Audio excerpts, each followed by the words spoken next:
Assalamualaikum warahmatullahi wabarakatuh.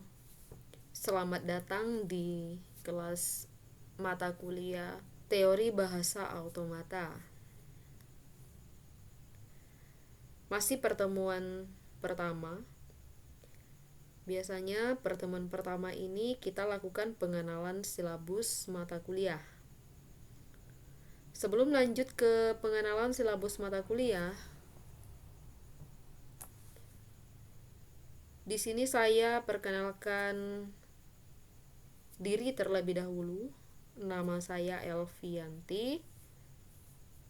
Saya lahir pada tanggal 15 Maret 1992. Saya asli dari Riau. Kemudian saya domisili di Jambi, yaitu di Telanai Pura. Riwayat pekerjaan saya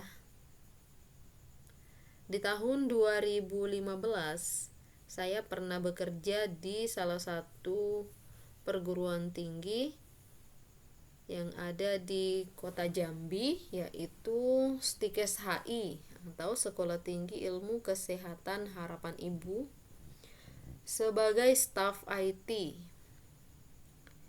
Dan pada tahun 2016 saya bekerja di Dinas Pekerjaan Umum Provinsi Jambi sebagai asisten konsultan database, dan itu pun bertahan 1 tahun. Kemudian di tahun 2017 saya kembali bekerja di Pengadilan Agama sebagai staf IT, ya, sampai pada saat ini, ya. Nah, untuk di Unama, saya ngajar di Unama itu di awal tahun 2019 sampai dengan sekarang, ya.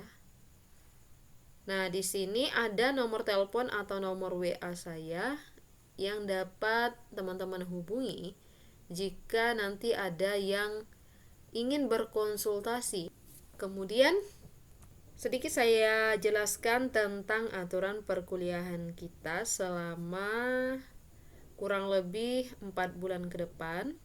Yang pertama, mahasiswa yang mengikuti kegiatan belajar mengajar ini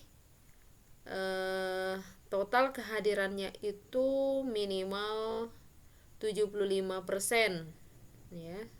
Di bawah 75% kalian tidak boleh mengikuti UAS, ya. Hanya boleh alfa itu 4 kali, ya. Kalau 5 kali itu tidak boleh mengikuti UAS. Kemudian berikutnya, batas toleransi keterlambatan maksimal 15 menit. Nah, untuk poin yang kedua ini biasanya saya berlakukan pada saat kelas offline, ya. Saat ini kelas kita lakukan secara online, jadi untuk poin yang kedua ini untuk sementara tidak saya berlakukan, ya. Lanjut yang poin ketiga, mahasiswa yang tidak dapat mengikuti perkuliahan dikarenakan sesuatu hal itu diwajibkan memberikan keterangan kepada saya, ya, kepada dosen yang bersangkutan. Atas dasar apa, kenapa kalian tidak bisa mengikuti perkuliahan hari ini, begitu. Kemudian yang selanjutnya, mahasiswa diwajibkan mencari referensi tambahan. Nah, di sini saya mewajibkan kalian, teman-teman semuanya, untuk mencari referensi tambahan di luar daripada materi yang saya sampaikan. Karena yang saya sampaikan ataupun dosen lainnya yang disampaikan oleh dosen lainnya itu biasanya hanyalah 40% dari 100%, ya. Jadi lebih baiknya kalian cari referensi tambahan lainnya, baik itu dari internet, buku, dan lain-lain, ya. Kemudian untuk presentasi penilaian mata kuliah teori bahasa automata, di sini poin yang paling tinggi adalah tugas, yaitu 30%. Jadi saya harapkan kepada teman-teman semua, ketika saya memberikan tugas itu sebisa mungkin dikumpulkan semua, jangan sampai ada yang kelewat, karena poinnya di sini sangat mempengaruhi pada saat hasil akhir nanti, ya. Kemudian menyusul di poin yang kedua adalah UAS dan UTS, ya. Dan yang berikutnya adalah kuis. Kuis di sini poinnya 20%. Saya harap dari presentasi penilaian ini kepada teman-teman semuanya kita sepakatin, ya. Jikapun ada di antara teman-teman ada yang kurang sepakat dengan presentasi yang saya tetapkan, silakan nanti di akhir segmen boleh diberikan masukan ataupun sanggahan, ya. Kemudian lanjut untuk silabus mata kuliah. Nah, di sini silabus mata kuliah adalah kira-kira inilah yang akan kita bahas selama kurang lebih 16 kali pertemuan ke depan, ya. Yang pertama adalah perkenalan. Nah, sekarang sedang berlanjut. Tadi sudah saya jelaskan aturan perkuliahan, kemudian penilaian, dan sekarang sedang berlangsung, ya, sedang berlangsung silabus mata kuliah. Nah, untuk pertemuan berikutnya kita nanti akan bahas tentang konsep dan teori dari bahasa automata, ya.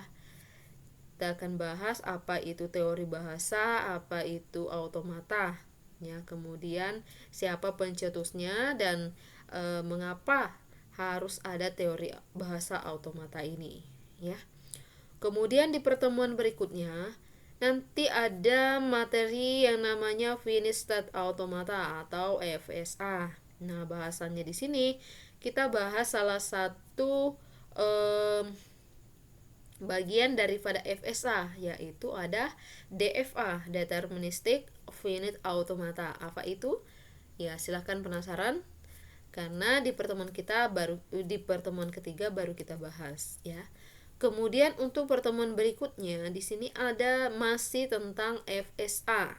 Nah, FSA di pertemuan keempat ini kita bahas salah satu bagian daripada FSA juga ada NFA. Jadi selain DFA ada NFA. NFA itu adalah non-deterministic finite automata, ya. Kemudian di pertemuan kelima di sini ada masih tentang finite state automata, masih tentang reduksi jumlah state pada FSA. Kemudian di pertemuan ke-6 kemungkinan kita akan kuis. Nah, bahasan yang akan kita bahas di kuis ini adalah pertemuan kedua, 3, 4, dan 5. Kemudian di pertemuan ke-7 itu ada ekivalensi NFA dan DFA. Di sini nanti kita akan coba mengubah NFA ke dalam DFA. Dan pertemuan ke-8 masih tentang FSA. Di sini kita akan coba membahas NFA dengan IMOV. Apa tuh IMOV? Nanti kita bahas juga. Kemudian di pertemuan ke-9 di sini ada aturan produksi untuk FSA.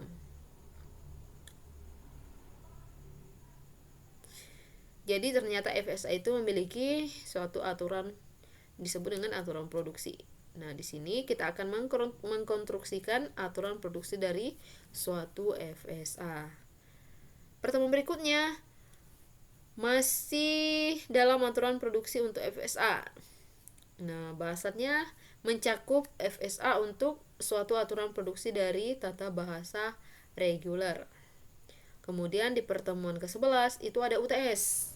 Ya, kemungkinan materinya adalah pertemuan ke-7, 8, 9, dan 10.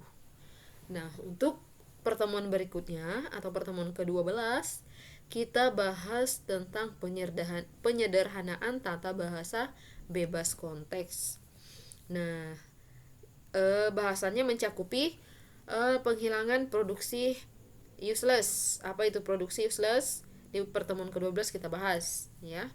Kemudian masih di pertemuan, lanjut ke pertemuan 13, masih mengenai penyederhanaan tata bahasa bebas konteks. Di sini kita akan bahas penghilangan produksi unit. Kalau sebelumnya kita bahas penghilangan produksi useless, kemudian yang ke pertemuan ke-13 ini kita bahas penghilangan produksi unit. Nah, di pertemuan ke-14 kita akan bahas secara keseluruhan, yaitu penghilangan produksi useless, unit, dan empty sekaligus, ya.